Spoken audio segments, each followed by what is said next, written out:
எங்கள் அம்மா கொஞ்சம் மல்லாட்டை கொடுத்தாங்க. என் பொண்ணுக்கிட்ட நான் கேட்டேன், இன்றைக்கி எனக்கு நெத்திலி கருவாடு வேணும், ரசம் வேணும் அப்படி சொல்லிட்டு. ஏன்னா எங்கள் தாத்தா இருக்கும்போது இந்த மாதிரி காம்பினேஷனில் சாப்பிட்டது. பட் திடீர்னு அந்த மாதிரி சாப்பிட்ணுன்னு எனக்கு தோணுச்சு. காரம் கொஞ்சம் கம்மியாக தான் இருக்குது, இருந்தாலும் நல்லா இருக்குது. அடுத்தது நானாக சாதம் வடித்தேன். இன்றைக்கி என் பெரிய தம்பி சாதம் வடித்தேன். எங்கள் அம்மா என்ன சொன்னாங்க, நான் யார் வீட்டுக்கும் வந்து சாப்பாடு கொடுப்பாங்கன்னு போகிறதில்ல அப்படி சொல்லிட்டு, ஏதோ எங்கள் சின்ன தம்பிக்கும் எங்கள் அம்மாவுக்கும் ஏதோ வருத்தம் போல் அதுக்காக சொன்னாங்க. ஆனால் நான் எங்கள் சின்ன தம்பி வீட்டுக்கு போகிறேன்னா அவன் சாப்பாடு கொடுப்பானா அப்படின்ட்டு தான் போவேன். ஏன்னா அவங்க பொண்டாட்டியும் நல்லா சமைப்பாள்.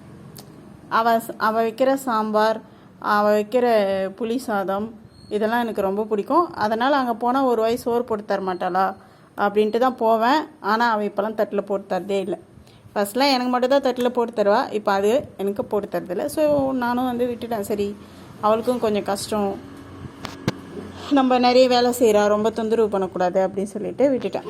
சரியா, இன்றைக்கி நான் ரசம் சோறு கருவாடு சாப்பிட, அவ்வளோதான். டாடா.